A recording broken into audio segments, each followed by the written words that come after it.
Dear, स्वागत है आपको स्मार्ट ई-गाइड चैनल पे। मैं हूँ सुष्मिता ओझा। आज मैं आप लोगों को दिखाऊंगी कैसे स्कैनर क्लास के जरिए हम फॉर लूप को प्रिंट करेंगे। इनफैक्ट स्कैनर क्लास क्या है, इसके पहले वाला वीडियो में एंड बहुत सारा लूप कंट्रोल स्टेटमेंट के ऊपर मैंने क्लास दी थी। वो वीडियो डिस्क्रिप्शन बॉक्स पे एंड आई बटन पे दिया हुआ है। अच्छा होगा आप प्लेलिस्ट में जाके भी एक एक वीडियो रीअरेंज करके देख सकते हैं। बट आज जो मैं दिखाऊंगी वो है स्कैनर क्लास के जरिए कैसे फॉर लूप को हम यूज करेंगे एंड ये फॉर लूप क्या है। आज मैं थोड़ी सी बता देती हूँ scanner class and for loop क्या है। स्कैनर क्लास वो होती है जहाँ पे रन टाइम में हम यूजर से इनपुट लेके वेरिएबल में सेट करेंगे। इनफैक्ट पहले से हम डिफाइन नहीं करेंगे जब हम प्रोग्राम लिख रहे हैं, क्योंकि जब हम किसी भी प्रोजेक्ट को यूज करेंगे तब अलग अलग यूजर अलग अलग टाइम पे यूज करेंगे एंड वो अपनी मनपसंद वैल्यू देके एग्जीक्यूट करना चाहेंगे एंड वैसे ही प्रिंट करना चाहेंगे। तो इसलिए हम वैल्यू जो है वो हम यूजर से ही लेंगे। तो ये है स्कैनर क्लास की काम, यूजर से इनपुट लेना। एंड फॉर लूप क्या है? फॉर लूप जो होती है वो है रिकर्शन।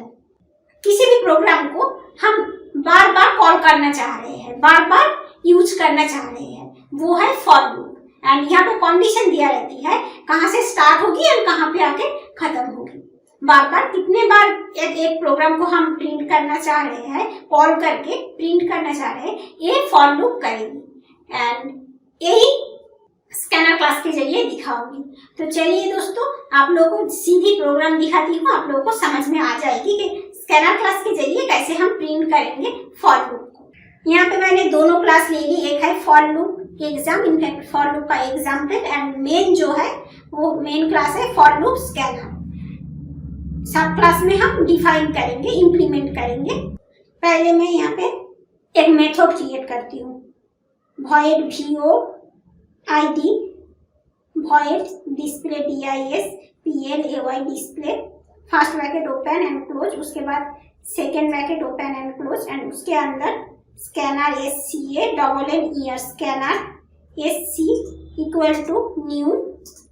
उसके बाद स्कैनर, इसको ही मैं कॉपी करके यहाँ पे दे देती हूँ क्योंकि ये कॉन्स्ट्रक्टर है जो क्लास के नेम के साथ ही सेम होगी।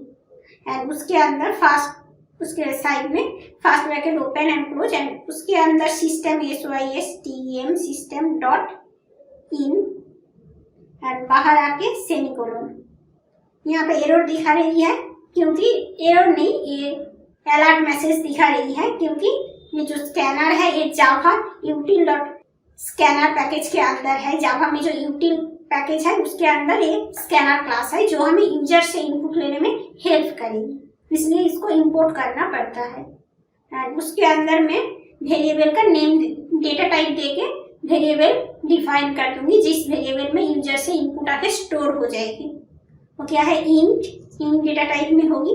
स्टार्ट START स्टार्ट कॉमा देके END इंट।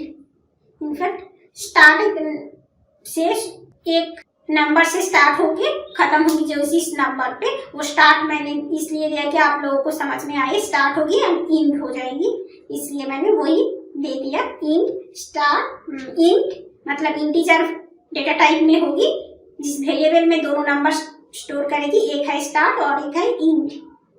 उसके बाद सिस्टम प्रिंट करेगी किस टाइम पे हमें देना पड़ेगा, ये रन करने के टाइम पे दिखा दीजिए, इसलिए system SYSTEM system dot out dot print PRINT print. In fact print LN ना देके मैं प्रिंट दे रही हूँ इसलिए कि दिखा दूंगी आप लोगों को। प्रिंट LN तो नेक्स्ट लाइन पे आ जाती है एंड प्रिंट जो है उस लाइन पे ही कर्सर रह जाएगी एंड लेन वर्टिकल में प्रिंट करेगी, हॉरिजॉन्टली प्रिंट करेगी। क्या होगी? यहाँ पे देती हूँ डबल कोट के अंदर enter ENTER enter the number NUM enter the first FRIST first start START start number NUM BR number and नीचे आके SC डॉट INT इंट। पहले क्या होगा, ये जो वेरिएबल है उसको डिफाइन करना पड़ेगा यहाँ पे डॉट int, उसके बाद डॉट के बाद next next next int first bracket open and close and semicolon start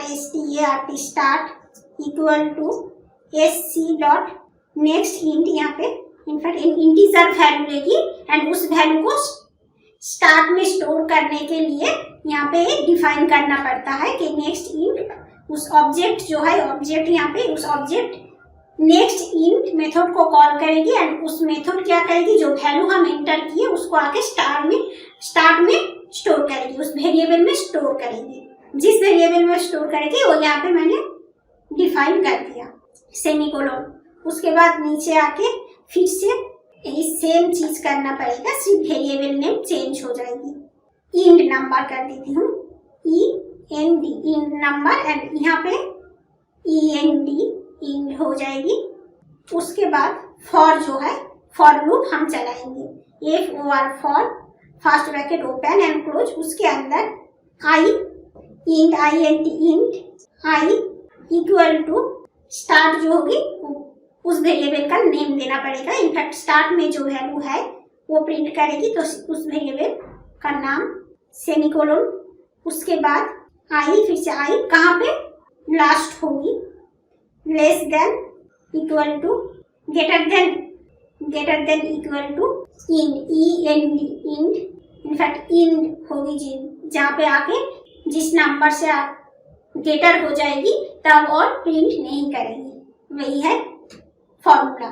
तो पहले यहाँ स्टार्ट आई में स्टार्ट जो नंबर है वहां से स्टार्ट हो जाएगी, स्टोर करने के बाद एक के बाद एक जो जितने बार कॉल करेगी वहां पे आके रुक जाएगी।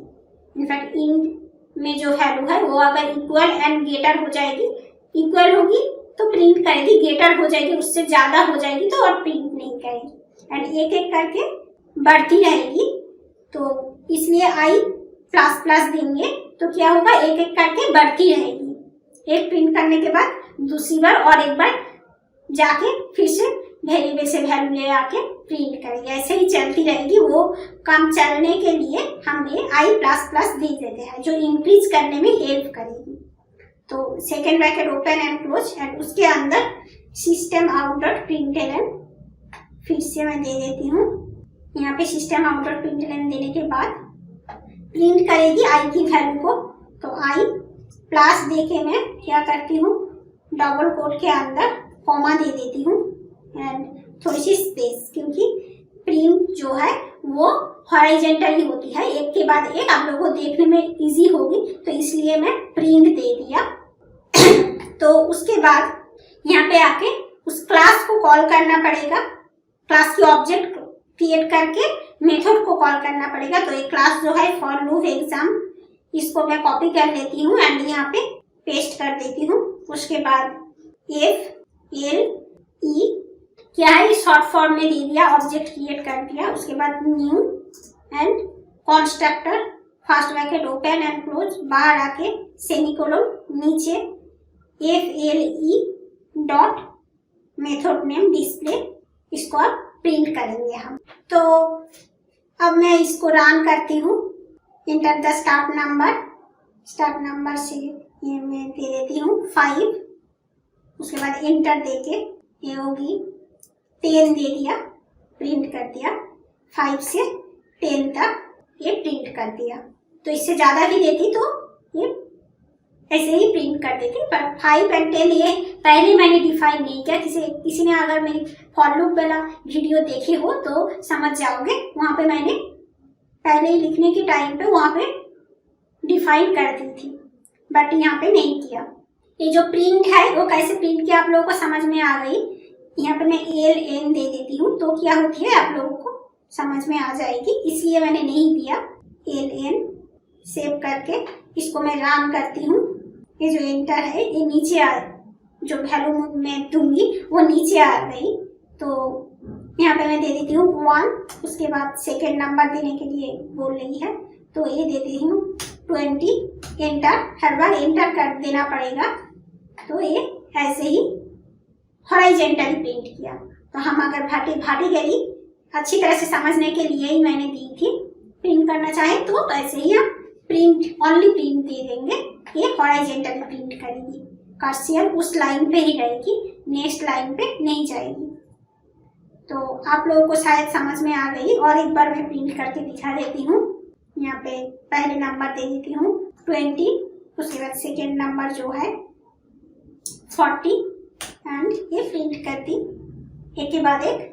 एंड इसलिए मैंने कॉमा एंड उसके बाद स्पेस दिया कि एक के बाद एक प्रिंट करे एंड हर प्रिंट करने के बाद एक बार कॉमा दे दे तो आप लोगों को समझ में आ जाएगी।